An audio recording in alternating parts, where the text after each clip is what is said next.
नमस्कार, मैं कविता अग्रवाल हिंदू वर्ष के आश्विन माह के शुक्ल पक्ष की षष्ठी के दिन आप सभी का स्वागत करती हूं आपके अपने चैनल जेसीडी टाइम्स पर। आइए नजर डालते हैं आज की सुर्खियों पर। अंतरिक्ष में भी भारत का परचम लहराने में लगी सरकार। भारत की छवि जमीन से आसमान तक और आसमान से अंतरिक्ष तक अब हर जगह मजबूत हो रही है। इसी कड़ी में आज प्रधानमंत्री नरेंद्र मोदी ने भारतीय अंतरिक्ष संघ की शुरुआत की।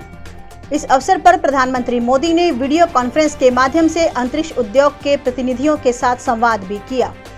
पीएमओ के मुताबिक प्रधानमंत्री के आत्मनिर्भर भारत दृष्टिकोण को रेखांकित करने के लिए आईएसपीए भारत को आत्मनिर्भर, तकनीकी रूप से उन्नत और अंतरिक्ष क्षेत्र में एक अग्रणी देश बनाने में मदद करेगा। जम्मू कश्मीर में आतंकियों से मुठभेड़ में 4 जवान शहीद।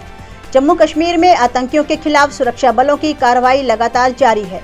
आज सुबह अनंतनाग और बांदीपोरा में सुरक्षा बलों ने एक आतंकी को एनकाउंटर में मार गिराया। इसी बीच आतंकियों के साथ मुठभेड़ के दौरान सेना के 4 जवान और एक जेसीओ बुरी तरह घायल हो गए। बाद में 5 जवान शहीद हो गए। वार्ता फेल होने के बाद बौखलाया चीन। पूर्वी लद्दाख में भारत और चीन की सेना के बीच 13वें राउंड की बातचीत नाकामयाब हो गई है और चीन की सेना ने चीन फिक्शन पॉइंट स्प्रिंग्स, देपसांग बुल्गे और चार्डिंग नाला जंक्शन के पीछे हटने से इनकार कर दिया है। बातचीत फेल होने के बाद चीन बौखला गया है और ग्लोबल टाइम्स इंडियन आर्मी को धमकी दे रहा है। उत्तराखंड में भाजपा को झटका। उत्तराखंड में अगले साल होने वाले विधानसभा चुनाव से पहले भारतीय जनता पार्टी को बड़ा झटका लगा है। कैबिनेट मंत्री यशपाल आर्य, उनके पुत्र संजीव आर्य समेत कई नेता भाजपा को छोड़कर कांग्रेस में शामिल हो गए हैं। दोनों यशपाल और उनके बेटे संजीव 2017 में कांग्रेस छोड़कर बीजेपी में शामिल हुए थे। बीजेपी की सरकार बनने के बाद यशपाल को तोहफा देते हुए उन्हें कैबिनेट मंत्री बनाया गया था, लेकिन अब फिर वो कांग्रेस में लौट रहे हैं। कोयले की कमी के कारण बिजली आपूर्ति बाधित।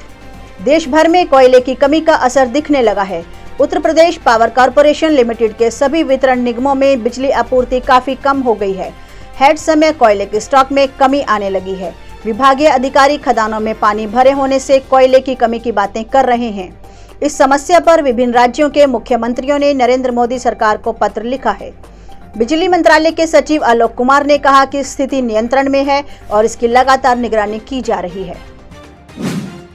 2000 रुपए का पानी का टैंकर राजस्थान से मंगवा कर बुझा रहे प्यास। सिरसा के एलनाबाद के कई गांवों और ढाणियों में आज तक न तो पीने लायक पानी पहुंच पाया है और न ही खेतों में फसलों की सिंचाई के लिए। प्रदेश के बॉर्डर पर बसे कई गांवों के लोग 2000 रुपए में पानी का टैंकर मंगवा प्यास बुझाने को मजबूर हैं।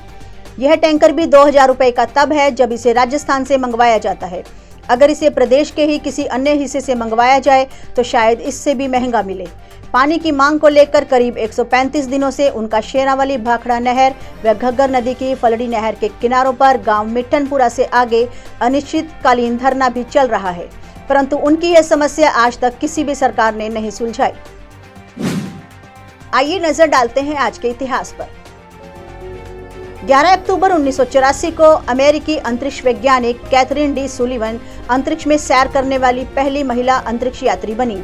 वह अंतरिक्ष शटल चैलेंजर पर सवार थी। आज ही के दिन सन 1902 में प्रसिद्ध स्वतंत्रता सेनानी, राजनीतिक नेता और लोकनायक के नाम से पुकारे गए जयप्रकाश नारायण का हुआ था जन्म।